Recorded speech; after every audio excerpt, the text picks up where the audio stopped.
Well, I suppose the person who most inspires me when it comes to directing is my favourite director, whose name is Damien Chazelle, who hasn't directed much. He's a very young director, but he's directed my favourite film, which is Whiplash, and he's also about to direct a new feature film called La La Land, which is coming out, which looks very good as well. So I suppose he would inspire me the most, not only because I love the films that he's made already. He's made a couple of short films as well, but because he's a young director, it really inspires someone like me, also looking to be a young director, to see how possible it is to get to the top. Because other sort of inspirational directors of mine are people like Steven Spielberg and Martin Scorsese, but obviously they've been in the game for a very long time, and it's a lot more difficult to see how you can become as good and as successful as them. Whereas someone like Damien, it makes it much more believable that you can actually reach the goal that you want to reach. But when it comes to script writing, I suppose the people that inspire me the most are the Nolan brothers, Christopher and Jonathan Nolan.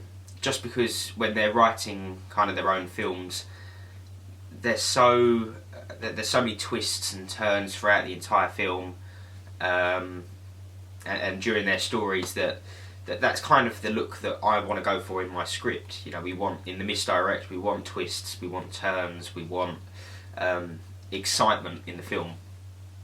So I suppose that they would influence me the most. But when it actually comes to writing the script, I'm not really sort of influenced by any particular writer as such. I just kind of write from what's in my head and what I think would feel right when it comes to portraying onto the screen. So when it comes to influences, I suppose the main influence would be a film like Chicago, purely because the Misdirect has two leading female characters, and it's a film, really, as much as it's a film about magic, underneath that it's a film about redemption, and it's a film about freedom. So I feel like Chicago is a very powerful influence for me in making this film. As well as that, obviously I said, the film's about magic, so obvious choices would be more recent films like Now You See Me, the Now You See Me series, and also The Prestige as well, which is one of my favourite films, both of which are huge influences in kind of the magical side of the film. But yeah, that's pretty much what I'd say the main influences when it comes to making the film.